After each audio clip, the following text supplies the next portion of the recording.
प्रधानमंत्री राहत कोष के फंड में से राजीव गांधी फाउंडेशन को फंड दिया गया। राजीव गांधी फाउंडेशन कौन चलाता है? कांग्रेस की अध्यक्षा और उनका परिवार चलाता है। मान्यवर, इन्होंने कहा कि हिंसा और दंगों का इसमें से निकाल दिया। मान्यवर, आपदा प्रबंधन और दंगों की हिंसा का क्या लेन देन, मुझे बताइए। ये क्यों विचार आता है? क्योंकि इनके राज्य में बहुत दंगे होते थे। मान्यवर, उनको सुनना है क्या? आप प्लीज मुझे संरक्षण दीजिए, उनको बिठाइए। Honourable members, please take your seat. This is not our culture. I am happy that leader will take care of you. Please no, take your seat, take your seat. Okay, take your seat. Bengal में सरकार बदली, party बदली, मगर walkout करने की परंपरा नहीं बदली। कम्युनिस्ट भी करते थे, ये भी करते हैं। मान्यवर, ये फंड का उपयोग क्या हुआ? प्रधानमंत्री राहत कोष के फंड में से राजीव फाउंडेशन को फंड दिया गया। अबे राजीव गांधी फाउंडेशन कौन चलाता है? कांग्रेस की अध्यक्षा और उनका परिवार चलाता है। मान्यवर, तत्कालीन कांग्रेस की अध्यक्षा। मान्यवर, फंड का ट्रांसपेरेंट उपयोग है। हमने क्या किया? कोरोना महामारी, आपदा राहत, ऑक्सीजन प्लांट, वेंटिलेटर, गरीबों को सहायता और टीकाकरण के लिए इसका खर्च करने का काम भारतीय जनता पार्टी के प्रधानमंत्री। मान्यवर, जवाबदेही, कोई स्पष्ट पारदर्शिता नहीं थी। फंड के उपयोग के लिए कोई कमिटी नहीं थी। यहां पर प्रधानमंत्री जी के प्रधान सचिव जो ब्यूरोक्रेट होते हैं, उनकी अध्यक्षता में 5 सचिवों का कमिटी बनाया गया है। वो रेकमेंड करता है, फिर वो ट्रस्टियों के सामने आता है और तब जाकर खर्च होता है। कोई सिस्टम नहीं था, अपने घर से ऑर्डर कर देते थे। मान्यवर, और कोई भी प्रकार की जवाबदेही के बगैर दान स्वीकार कर लिया जाता है। आज पूरे दान का रिकॉर्ड है और पारदर्शी ढंग से संचालित होता है। मान्यवर, हमने राहत कार्य के साथ साथ कई प्रकार के इनोवेटिव सहायता भी की है और राजनीतिक हस्तक्षेप इसमें कोई नहीं है। सभी जनता के चुने हुए नुमाइंदे और सरकार के 5 प्रमुख पद पर बैठे हुए मंत्री ही इसके अंदर काम करते हैं। पार्टी का कोई नहीं। अब देश की जनता तय करे कि पारदर्शिता कहां है।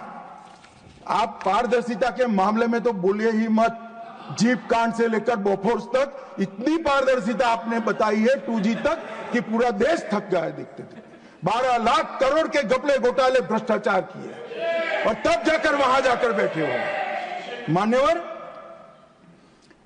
ये राजीव गांधी फाउंडेशन, इसके लिए भी बताने के लिए बहुत कुछ है, मगर मैं बता नहीं सकता, बताना नहीं चाहता, क्योंकि वो राजीव गांधी फाउंडेशन को सब PSU भी फंड करते थे। कई कन्वर्जन करने वाले संगठन भी करते थे। जाकिर नाइक के NGO से भी उसको 50 लाख का चंदा मिला था। मान्यवर, और कई चीनी संस्थाओं ने भी पैसा दिया था। मान्यवर, ये ट्रांसपेरेंसी की बात भारतीय जनता पार्टी के लिए करते हैं। मान्यवर, कोई अधिकार नहीं है इस बात करने का।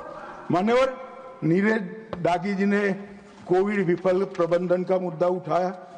इसके बाद उन्होंने क्या, DM अधिनियम में कोई विशिष्ट आपदा सूचीबद्ध नहीं है। आपदा सूचीबद्ध करने का अधिकार राज्यों के पास है। अपने राज्यों के आपदा के प्रकार के अनुसार वो उसको सूचीबद्ध कर सकते हैं। और इन्होंने कहा कि हिंसा और दंगों का इसमें से निकाल दिया। मान्यवर, आपदा प्रबंधन और दंगों की हिंसा का क्या लेन देन, मुझे बताइए। ये क्यों विचार आता है? क्योंकि इनके राज्य में बहुत दंगे होते थे। आपदा प्रबंधन और दंगों का क्या लेन देन, कैसे कर सकते हैं? उचित ही किया है कि हमने नहीं किया है। एक हो गया मान्यवर,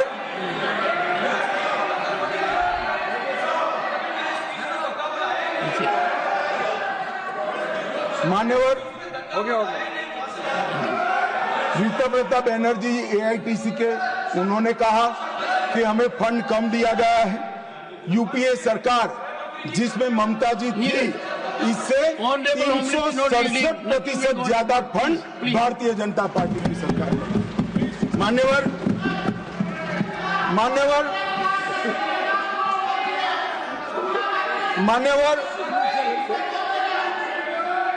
अब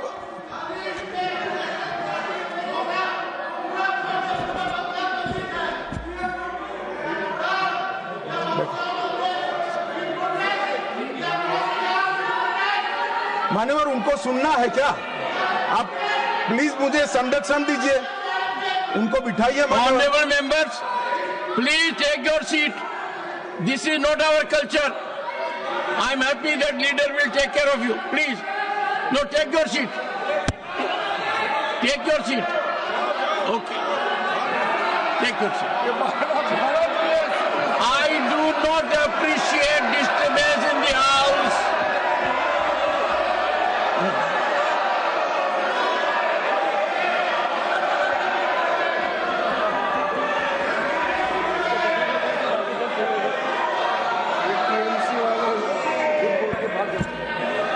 मान्यवर,